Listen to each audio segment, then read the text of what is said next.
Zoom. Damn it, damn it, damn it. Damn it, damn it, damn it, Zoom. Come on, help me out here. I can't get back on Zoom with my reoccurring meetings. But Gary Lambert's here, and that's all that's important. Hello, Gary Lambert. I'm here. I am here, and you are here. Let's see if this works. Ladies and gentlemen, let's see. Hi, Patty.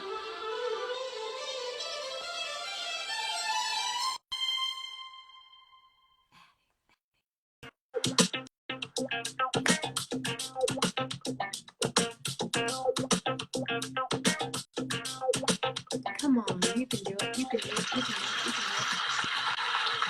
Yes! Yeah, here I am. Work. That seems to be me. Hello. Hello. How are you? I'm fine. You're quiet, though. Hold on. I'm quiet. You're a little quiet. Can you talk now for a second? I can talk now. How's Oh, that? Is that better? that's Okay, good. I just did. Sometimes when I do Facebook Live, Mm-hmm. the other person that comes on will be really talking like that, and I can't understand what they're saying. Yeah, Facebook Live is, all these systems are, But now Zoom is doing it to me. They took away my reoccurring meeting, that's very strange. I've never heard of that. and I can't get it back. Now it only allows you to do recurring for what I've figured out so far is for 7 days. And it's a whole different address and everything. So you have to send out a new invitation every week? That's a shame. My hair is all askew, but that's okay. Mine's all up in the air. Mine's up in the air. Yours is We're, askew, mine's in the air. we're among friends. They don't care. It's fine. You got your hoodie on? I got my hoodie on. It's starting to get cold in the nights here in Connecticut. Was it a lovely, lovely, lovely day today? It was quite lovely today. Yes. I actually didn't get out much. I was doing some chores and things, but What kind of chores? well, stuff around. I'm starting to arrange stuff so that I can put my more summery clothes back into storage and take my wintry clothes out of storage. So I was in here in the room just sorting things, and that didn't really take all day. But then I was just puttering about, I guess you could say. Puttering. I was puttering. And it's been an eventful week, though. What? Well, since I last saw you last Saturday, yeah, then on Sunday, and then again on Friday, I saw two different Phil Lesh and Friends shows with different lineups of people. How was the goose? That was really good. He was very enjoyable. The tab the tab horns the tab horns with Natalie and Ben and James were spectacular. They're not just phenomenal horn players. Each of them are spectacular singers. Yeah. So they were handling the bulk of the harmony vocals beautifully. And then James Casey sang lead on a couple of songs, I think Shakedown Street, and also one of the ballads. I can't remember which one, beautifully. And Jen Hartswick, who is just the most amazing force of nature, sang, what was the rocker she sang? She sang That's What Love Will Make You Do, which was the little Milton song that Jerry covered with the JGB. And she slayed that. But the real revelation was her singing Stella Blue. That's fun to sing. And if you ever wondered what it would be like if Aretha sang Stella Blue, it was like that intensity of gospelized soul. So unlike any Stella Blue you've ever heard. And just, of course, brought the house down, or maybe raised it up. Raised it up, lifted up. So that was a great show. And then last night was massively enjoyable with the phenomenal young Marcus King on guitar and vocals, playing off Eric Krasno on guitar and vocals. Now, the only time I'd ever heard those two guys play together was a few years ago during Jazz Fest. They played at a big crawfish festival, which was really, really fun. They played at the the festival. It's the other Jazz festival. I can't think of what it's called. Yeah, I don't remember. But anyway, uh, Marcus. so it was them and Nikki Bloom on vocals, and Oh, cool. she was It's fantastic. cool. Uh, Jason Crosby on keys. The previous week had John Medeski on keys, so that was no slouch. Uh, John and the previous week was John John Molo on drums, and and your boy from Goose, and uh, and the horns. And then yesterday was Jason on keys, um, Tony Leone on drums. when he's not Uh, on tour with Jason. He's so awesome. So how close is the Capitol to you? from here in Connecticut, it's about an hour. It's about 40 minutes from my old home, so it's not that bad a disparity. And I had already been down in the city actually during the day yesterday, so just made the quick hop back up to the CAF. What It's did been you do in the city? well, I met my brother. My brother was leaving today back for LA, so we had lunch together. Where did you And eat? oh, The important stuff. we ate at this spectacular old, unstuck in time, a place they still call a luncheonette on the side of the Ooh, building, a place in East Williston, Long Island called Hildebrand. And it's completely, completely throwback, luncheonette. not some new retro looking place, a place that's been there since I think 1923 and looks unchanged by time. And I think the median age of the customers was about 80. You know, I think they were muttering about young punks like my brother and me ruining the place. So it was really, and cheeseburgers and ice cream sodas and stuff like that. What did you Really, have? Did you have a I had a cheeseburger? cheese, I had a cheeseburger and an ice cream soda, and then pie for dessert. It was a little indulgent, but that's okay. The pie were the ones where it's spinning. Uh, Like I I'll didn't. have a piece of that pie. I think that I didn't see a spinning pie case, but Pie case. I couldn't yeah, think of the word case. yeah. But fantastic pies, world class. So your brother's gone for a minute. He's gone for now, but it was an eventful week on the house front too, because the house got listed. And in fact, I am going to post a link to Oh, the the house. the Zillow page on the house. Right. Let's see if I can make this work. I have the phone in my hand and the computer I'm here, right and if with you, brother. I can post it on the Jenna feed, let me just make sure I'm doing everything right and not eliciting strange noises from the computer and all that. So I've got it muted. Oh yeah, you Uh, can post it in this feed. yeah, that's what I'm attempting to do even as we speak. So, uh, because you will see the house as it was staged, with furniture that we never would have bought in our lives, but it looks fantastic. So, uh, yeah, here comes. I think this should be the link that I'm pasting right now. Yeah, there it is. So it'll pop up, and people can look at the house. And what happened was, as soon as it was listed, our realtor got an offer at the asking price. Wow. But there's a catch. It was not as firm as we thought it was at first, because the guy who made the offer is really into it, and his wife isn't.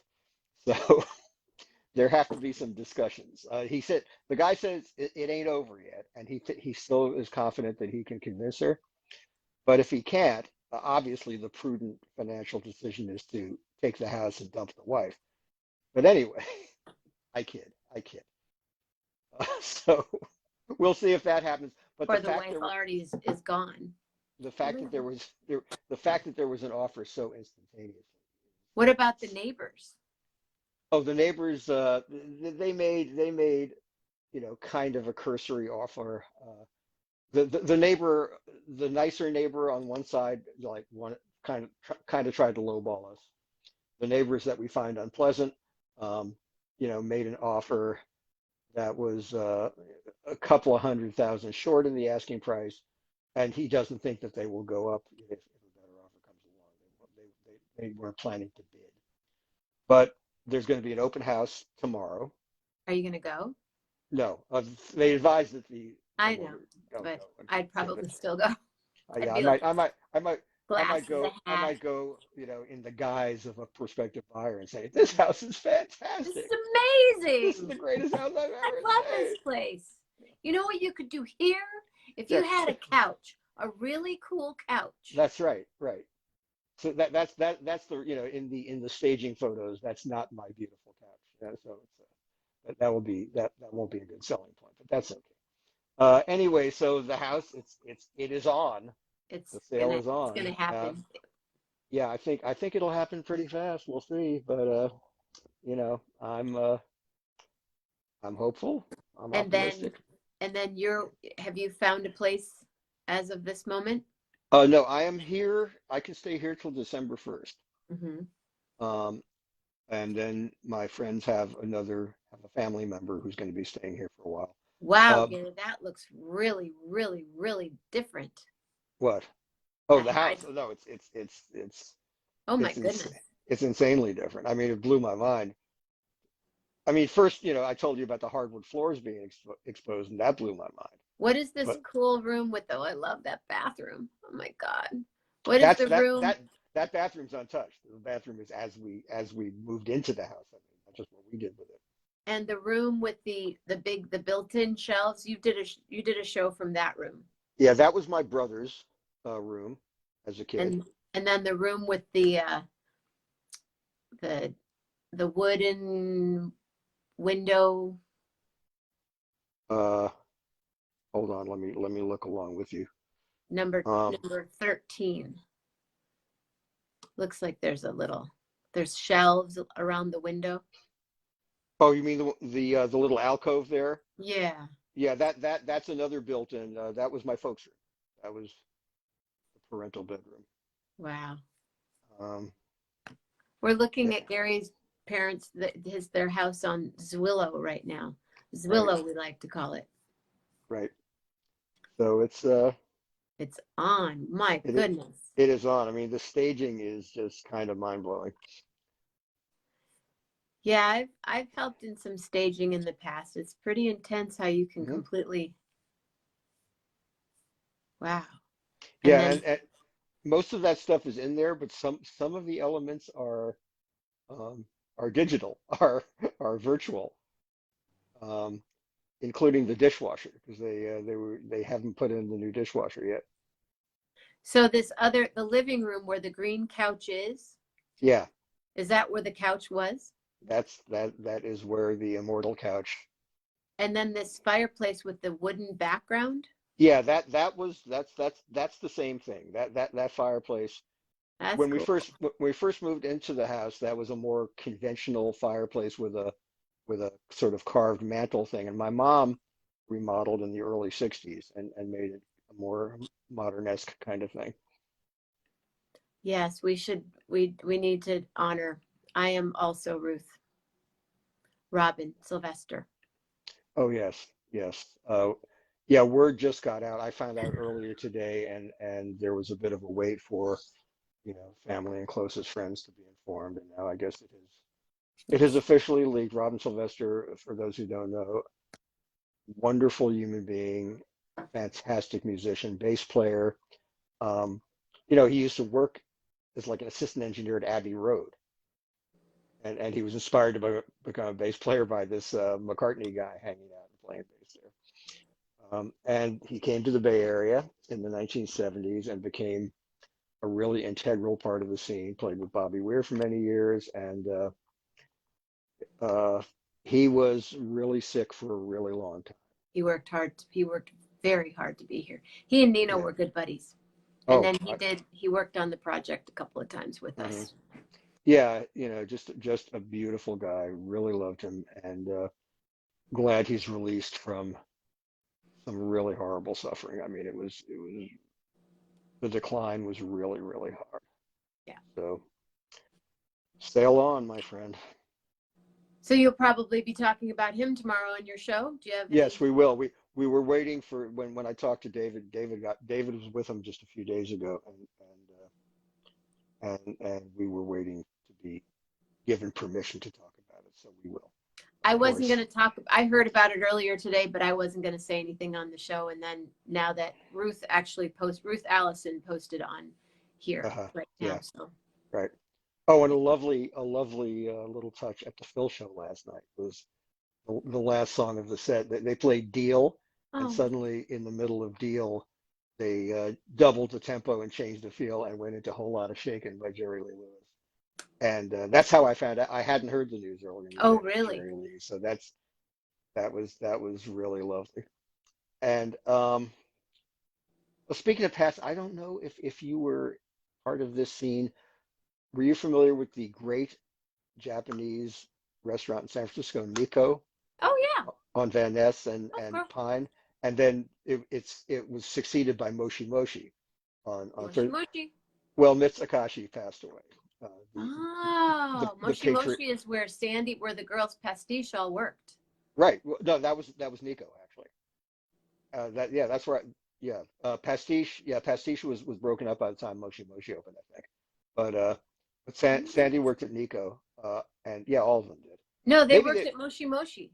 maybe they wound up at Moshi Moshi also, like Hmm. after Miss moved over there. But I didn't remember that part. But yeah, yeah, it was an incredible.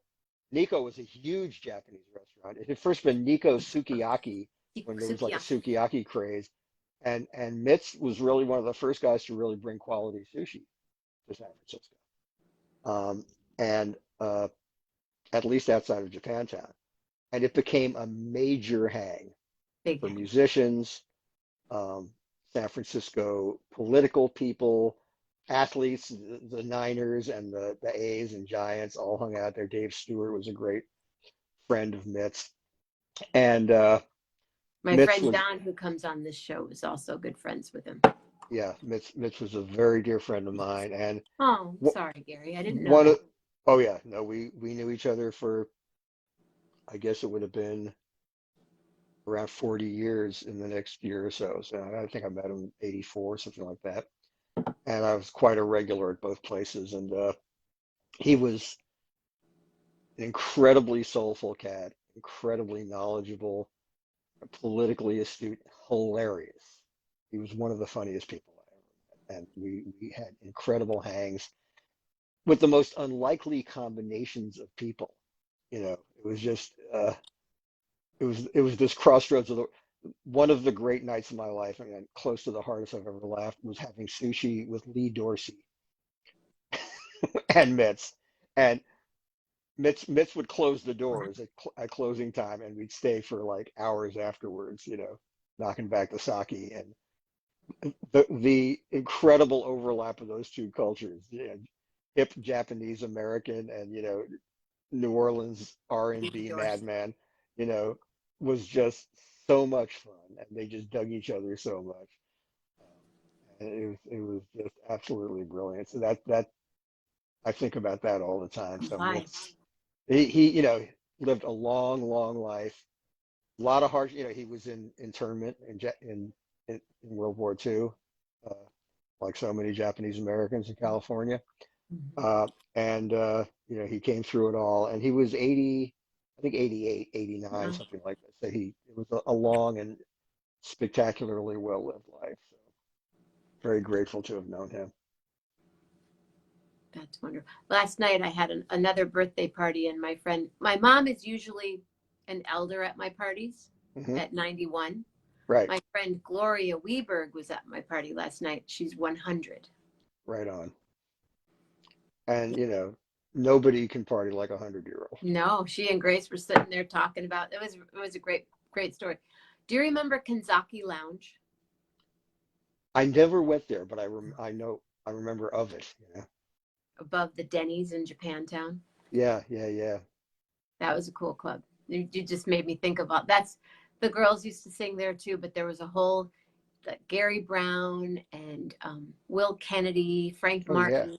That sure. whole scene was Yeah. it. Larry Batiste and Clay Tobin and John Bendick. Hmm. That was the. I was 23 years old and hanging out at the Kanzaki Lounge in San Francisco. Fantastic. Like, So cool. like I knew, you know, like I knew. I did. I Like knew I knew. something. Hmm. Only something. So I am going to be in New York. I Yes. fly into to to New Jersey on the Hmm. 15th of November, All right. and I will be there through the weekend. But I can, jump on a train and meet you if we can find a show or something to do. Oh yeah. Well, yeah, I can easily, I have wheels, and we can make something happen. Cool, cool. I'll be around those. I should be around those middle to last 2 weeks You're going of to be November. still in this place, and then you might be. Who knows? Do you know where yet? Well, I'm looking in the boroughs, and there's stuff that isn't, you know, expensive enough to make me pass out. So, I'm working on that, and you know, we'll just see. I'm playing it by ear, staying open to any possible situation. If I get a one bedroom, or if I share with somebody, or if I, find I might find if I can't find a really great place, I might sublet somewhere for a I little think you're bit. going to find a one bedroom that's just yours. I might, I That's might. that's what I see right now. It could happen. That's I'm feeling pretty positive about it, and that's what's going to happen. yeah, I already know it. I'm finding some places that, like I said, the price isn't crazy and the square footage is good. It's like, oh, this is not a closet. And would you keep your car then also? Depends on what neighborhood I land in. Parking in Queens, which is my preference. I'd like to stay in Queens. I'm a borough boy. Although I am also looking at places like way up at the northern tip of Manhattan, like Inwood and Washington Heights. Hmm. Those are incredible, vibrant neighborhoods. But Landon in Queens would be absolutely perfect. It's such a soulful place, and it's so and unpretentious, which is important to me. You know, it hasn't turned into one of those Brooklyn neighborhoods that got all too precious. Which is a shame because they're wonderful neighborhoods and they still have a lot to offer, but both the prices and the Yeah. whole aesthetic has changed in those places. As my But friend Laura would say, it's ridiculous. Yeah, It's just ridiculous. Queens has an admirable resistance to being fashionable. And I admire that about Queens a great deal. So, so I'm working on that, and I'm focusing on some really cool neighborhoods and areas. And if I stay in Queens, parking. First of all, I found some cool places. I mean, I can't go in on a place yet, but I've seen some place has a driveway and a garage. This place has good street parking and all that. The street parking is that hard. It's usually the alternate side of the street thing. You just have to move your car like once a week. And I'm a pro at that. Been doing that for years. So yeah, I'd keep the car. I would use it less, I would imagine, Hmm. because I'd want to live somewhere with good subway access and all that. But having the car is pretty cool. I mean, I bet. being able being able to jump out, go as I did a couple of weeks ago up into the Hudson River Valley. These are things I really really value. So yeah, That's what's going to happen. Boom. yeah. There I it think is. I'm feeling that way. I've come out of oh what almost 3 years of existential dread, and now it's like, oh yeah, I think things are going to be okay, which is better than existential dread. I find it's preferable. So you're going into the city tomorrow. I am, in fact, yeah. I am doing a thing with Phil actually. There's Phil's doing this thing called Relics Rock Camp, where he is like, there's this guy David Fishoff invented the rock and roll fantasy camp some years ago, and this is I think his first urban one in New York City, and the camp counselors are pretty awesome. It's gonna be Phil, John Schofield, Robert Randolph, I forget Oh, who else, and they're gonna mentor people. how fun. It's like a day-long thing, and as a prelude to that, I am going to do a Q&A thing with Phil. Actually, the campers submitted questions they'd like to ask Phil, and I'll do a little brief interview with him, and then I will turn it over to the questions that people have submitted. Oh, what a Uh, blast. and it's a nice little recording studio in Manhattan, and I'll get to do my radio show from there rather than have to race back up here to Connecticut. They're gonna give me a nice little room So within then the there's studio. probably a show that you might catch tomorrow night. Uh, wait, am I spacing out on something tomorrow No, night? I'm just thinking. I Oh, think there's something happening. I saw something that someone we know is doing, and I can't remember what it is. yeah, there are. There's always good music in I New York. know. I haven't decided what I'm going to do after I do my job, but I might hang in the city for a bit. It's always nice. I've been getting down there, now multiple times a week, so that's been very cool. Next Saturday, I Hmm. will be at a party that I'm Hmm. performing at, and but if you want to jump on for a minute, I'll be doing 11:11. If you want to jump on, I'll be there. Okay, let's stay in touch as we get closer to, as we always do. We check in on the day of and see how it's going to work. Great. Thank you very much. Thank you. I'm Always glad. enjoy. I needed to see you tonight, so thank you. Oh, same here, my dear. And Yeah. just everyone focus your attention on that open house at 8450 Avon Street tomorrow, and whisper whisper encouraging words into the ears of the prosperous people. It'll happen. It'll You got a happen. lot. You have a lot of good around you. Yeah. Love you. I love you too. Gary Lambert, everybody. Thank you so much. Love hard. Real hard. Good night, everybody. See you tomorrow morning, right here on